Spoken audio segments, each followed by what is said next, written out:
Well, hello. Today is Wednesday, October 30th, 2019. My name is Angela Hooper-Menifield, and this is your HR moment from Menifield and Associates. So today is a great day. I think many of you know every Wednesday I attend my BNI meeting at 7 o'clock in the morning, actually 6:45. And so BNI stands for Business Network International. And so we had another great meeting today. We actually did a great stimulus activity that really invigorated our meeting. The energy was high. We had visitors. It was really a great exchange. And so when I got back home, I had an opportunity to share a little bit with some fellow team members. And then, as life would have it, the HR question came in. I have a friend/client that I have been working with for years. And so the question presented itself today, how to deal with, or it was actually asked in the connotation of how do you get rid of someone that clearly doesn't want to be on the team, energy is negative, in some ways combative, confrontational, does not acquiesce to supervision, challenges everything and things like that. So of course the HR consultant in me always wants to start with, what is the desired result and where are we?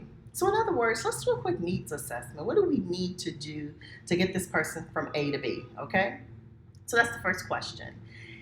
But the bigger question I think we have to ask ourselves when people are not complying or acquiescing or being agreeable and just doing the things that we think need to be done, are we talking about things that are material to the position? Or are these preferences? In other words, when I deliver a request, is this person's response just something I prefer they not give me?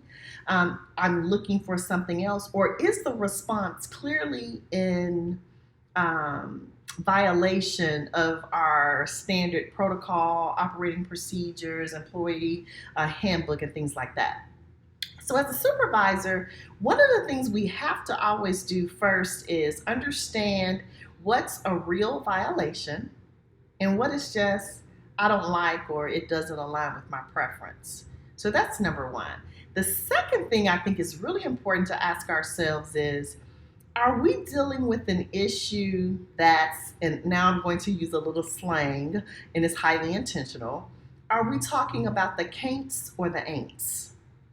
So what do I mean by that? A can't, or can't, means the person just can't do it. And so when we talk about things that our employees cannot do, this boils down to skills and practices that we need them to implement or carry out. So if they cannot do it, that suggests maybe insufficient training, poor training, poor application of the training, but it typically associates around a training issue. So in other words, if I say to you, I cannot speak in public, well, have I been trained to speak in public? Have I been given the tools and the resources to do whatever that thing is that I need to do? If I have not, or not done so sufficiently, that is a training issue. So perhaps the organization can send me back for more training, right? Now, what's the ain't? The ain't is, oh, I know how to do it. I'm just not going to do it, right? So when you have an employee, someone that reports to you, someone that you supervise, and they make a conscious decision that I am not going to do that, or again, in my slang terminology, I ain't doing it, then that's really not a performance issue. That's conduct, right? So as supervisors, leaders, managers, department heads, committee chairs, whatever the case may be, we have to always step back, reassess, and separate. Is this a can't or can't? Or is it an ain't, as in I will not do it? Again, the ain'ts or will nots, that's conduct. And clearly, and we don't call that subordination, if you guys remember from earlier videos, right? It's not insubordination, even though it could be. But again, just to carry or to support your legal terms, I would say just deal with failure to follow instructions.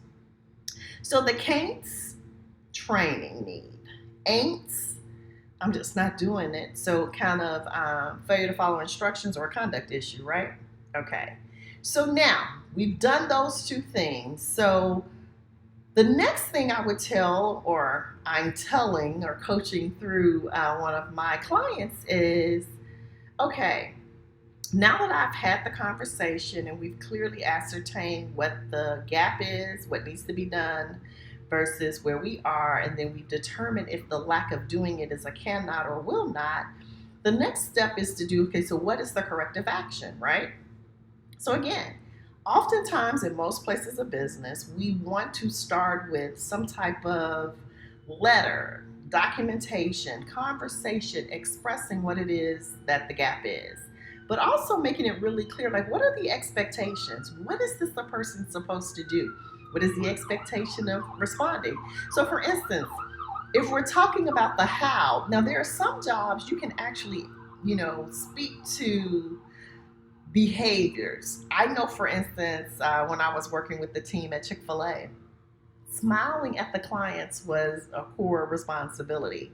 So while in most jobs we can say, well, you can't force me to smile, smiling was really one of the core duties and things that was looked upon or measured because that's part of the culture of Chick-fil-A, right?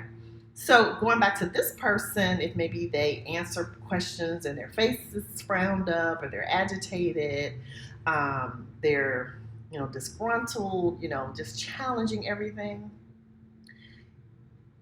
One of the ways that I've seen it addressed professionally is just kind of to talk about how the culture it creates and what it does to morale and how it impacts, the work environment. In sports, they call things like that detrimental conduct to the team. So their conduct can be detrimental to the organization, right? How they respond to things, how they do things.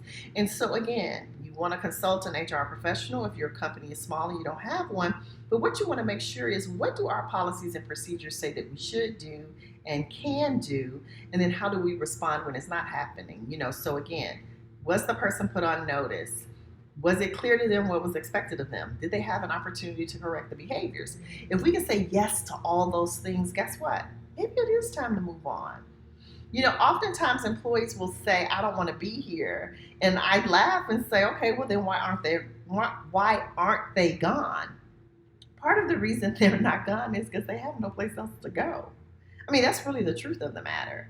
And so, but what is the harm to being in the workplace and constantly hearing people speak negatively about the organization, the leadership, how they don't want to be there?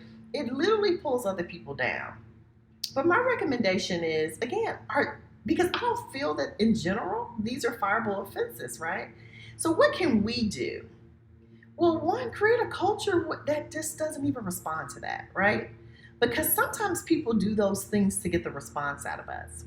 And then, go on and be happy, celebrate with those who want to be there, build up that energy, because I'm a firm believer, and again, this is me back on that energy talk.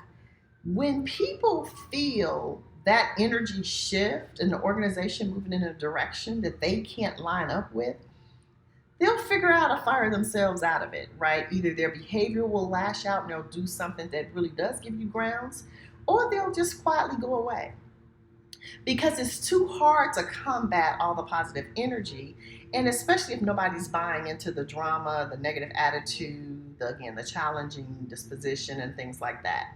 So me and the client, or the client and I, will take a deeper dive into this exact situation, and we'll come up with some strategies, because this is one of my academy participants. But we'll take a deeper dive and figure out, what is our strategy? How will we articulate this to the person? How will we document this situation? And then what will be next steps if by chance this corrective action that we're trying to take on the front end does not get us the result that we want? So I'm looking forward to working with this client through this issue and figuring out how to bring that person up to parity, right? Up to a place of whole, that they feel valued and appreciated, but they also demonstrate that back in return. And again, it's not always possible. There are some people sometimes in life we just have to let go. And we have to be okay with that. So don't get upset. Don't let it agitate you. Because one of my favorite sayings is that yours to carry? Like, do you need to carry the angst of other people? I say no. I'm not, I have enough stuff to carry, right? Like everybody else. I got baggage like everybody else. So why am I carrying somebody else's baggage? So supervisors, don't carry other people's baggage. I don't feel like they like me. Y'all don't treat me right. Yada, yada, yada. Why are you carrying that?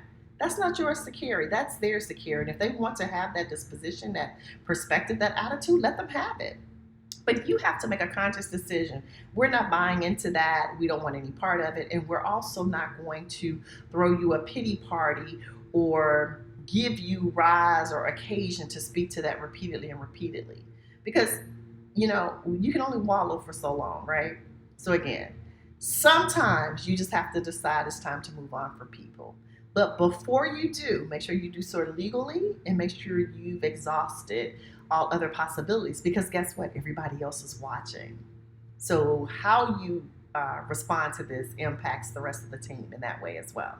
So that's the quick answer. I'm about to jump on a call with the client, so have a great Wednesday. I hope your week is going well. This is Angela Hooper-Menifield from your HR Moment with Menifield and Associates. Have an awesome day, and I'll talk to you tomorrow. Bye.